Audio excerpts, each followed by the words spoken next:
అన్న నమస్తే అన్న. నమస్తే. ఏదన్నా సిఎస్కే పరిస్థితి ఇంకా ఇంటికి పోయినట్టేనా? మాక్సిమం ఇంటికి పోయినట్టేనా. నిన్న చేతిలో అంటే మామూలుగా అంటే బ్యాటింగ్ పిచ్ ఇచ్చినా సరే వాళ్ళ స్ట్రెంగ్త్ ఏందో స్టిక్ అని కాలేకపోతున్నారు వాళ్ళు.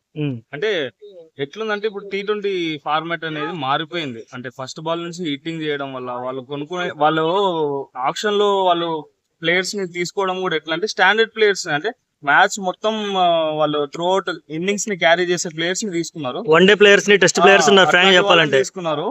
నెక్స్ట్ ఐపీఎల్ ఆప్షన్ లైనా అది మానాలి. ఎందుకంటే గత 18 సీజన్ల నుంచి చూసుకుంటే కూడా ఎక్స్పీరియన్స్డ్ ప్లేయర్స్ గానీ త్రూఅవుట్ ఇన్నింగ్స్ ఆడే వాళ్ళని కానీ తీసుకోవడము, అదే పద్ధతిలో అదే ఫార్మాట్ లో తీసుకోవడము అది జరుగుతుంది. కాబట్టి నెక్స్ట్ సీజన్ అన్న వాళ్ళ నుంచి T20 బ్యాట్స్మెన్స్ అంటే మారిపోయింది, ఆ రేంజ్ మారిపోయింది T20 అనేది.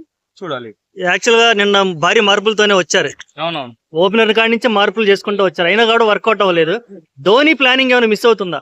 ధోని ప్లానింగ్ అనేది కాదన్న, ఫస్ట్ అది ఏదంటే మన ఆక్షన్ కి ఒక ఇప్పుడు బ్యాటింగ్ కోచ్ హిల్ఫనస్ వాళ్ళు ఉన్నారు కదా, వాళ్ళు అనుకొని రావాలి.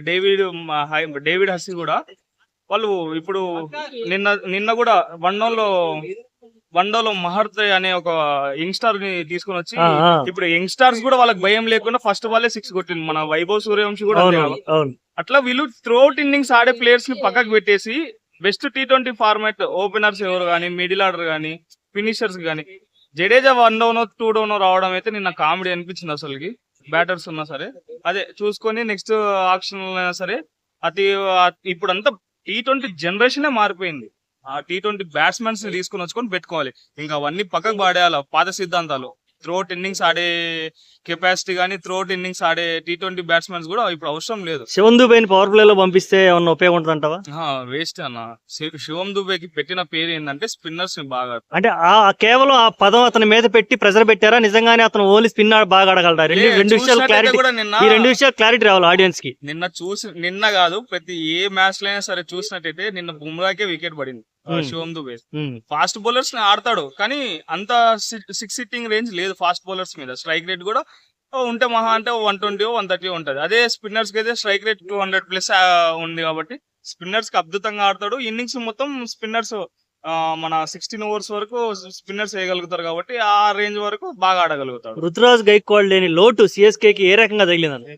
భారీ ఎఫెక్ట్ అన్నది. ఎందుకంటే ఇప్పుడు ఇన్ఫార్మ్ నన్ను అడిగితే రుతురాజ్ గైక్వాడ్ ఒకటే 200 స్ట్రైక్ రేట్ మెయింటైన్ చేసి ఆడింది కూడా మనకు రుతురాజ్ గైక్వాడ్ ఒకటే. ఇప్పుడు తనకి ఎల్బో ఇంజురీ కావడం వల్ల పక్కకు వచ్చింది. కాబట్టి భారీ అసలు నన్ను అడిగితే నెక్స్ట్ వచ్చే మ్యాచెస్ కి పరువు కోసం అన్న ఆడి మ్యాచ్లు గెలుచుకుంటే చాలు. ఏమన్నా సిఎస్కే తరపు నుంచి ధోని ఓపెనర్ గా వస్తే ఎలా ఉంటుంది ఎక్స్పెక్ట్ చేయొచ్చు? ధోని ఫినిషర్ గానే చూసినాము, ఓపెనర్ గా వస్తే కొత్త రోల్ లో చూడాలని ప్రతి అభిమానికి ఉంటది.